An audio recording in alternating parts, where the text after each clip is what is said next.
Have you ever felt a promise that was so real you could literally build your whole world on it? Well, today we're going to talk about what happens when that entire foundation just crumbles. We're going to dissect the anatomy of a broken promise, looking at a love that felt like forever right up until the moment it was clear it was all just an illusion. You know, every story like this, it always starts with a single moment of connection, right? This line from the poem just captures it perfectly. It translates to, "He held my hand as if he'd stay forever." It's that simple, powerful feeling that just sets the stage for a promise that feels absolutely unbreakable. So, we're going to follow this story, which feels incredibly personal, but at the same time, it's something so many of us can relate to. We're going to use the lines of this really powerful poem as our guide, and we'll see exactly how a relationship can go from total bliss to the harsh, cold reality of the truth. All right, let's start at the beginning. It's where all these stories kick off, right? In that beautiful, kind of intoxicating first stage, what we're calling the illusion of forever, where everything feels just perfect and true. So, how do you even build an illusion this convincing? The poem gives us a huge clue. His words felt true, his love felt real. Now, this isn't just wishful thinking. It's a deep belief that's built on everything that was said and done. And that feeling of authenticity, that becomes the very bedrock of the whole relationship. And that's the thing, right? When something feels that authentic, it leads to absolute vulnerability. The poet writes, "I trusted every single promise." Just think about that for a second.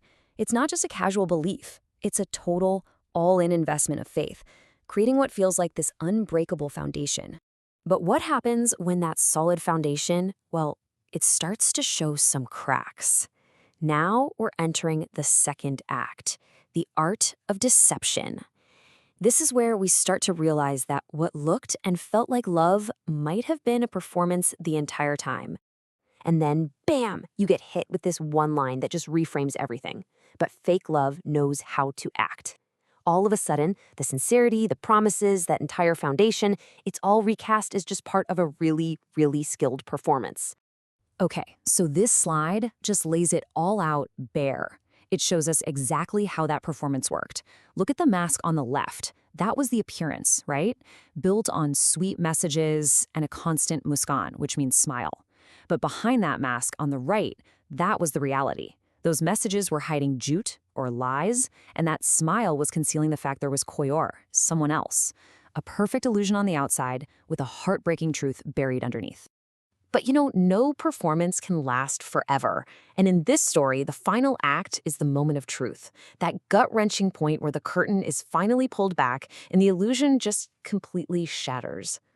I mean, really, how does an illusion that feels so incredibly real just break? How do you possibly go from absolute complete trust to the sudden, horrifying certainty that it was all a lie? And the answer, as it so often is these days, was brutally simple.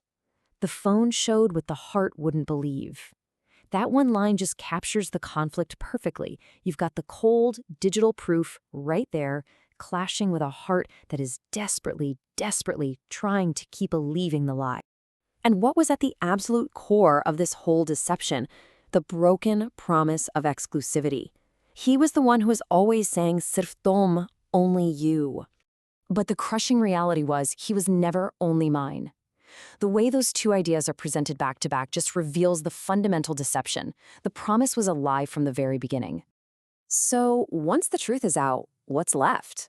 Well, you're left with the aftermath. The poem calls it the unspoken goodbye, a departure that gives you no closure, no explanation, nothing.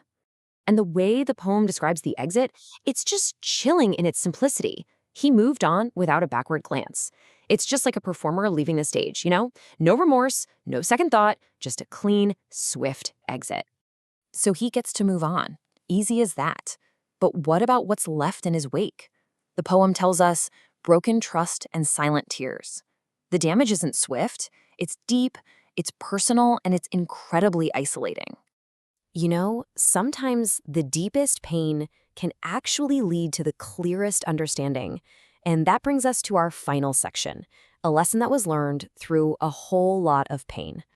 And that's when it hits, that powerful moment of realization captured in the phrase, "Tab samajaya," which means, "That's when I understood."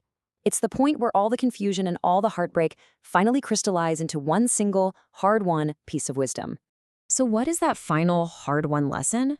Well, the poem defines fake love for us right here. It gives you peace in the beginning, but in the end, it only leaves behind pain. It's both a conclusion and a warning. That initial comfort is really just the setup for an inevitable, painful ending. So this leaves us with one final, big question. When the performance is over and the illusion is completely gone, what are you actually left with? Is it just the pain and the broken trust? Or is it also the lesson, the strength, and maybe the wisdom to see the truth a little clearer next time? What truly remains?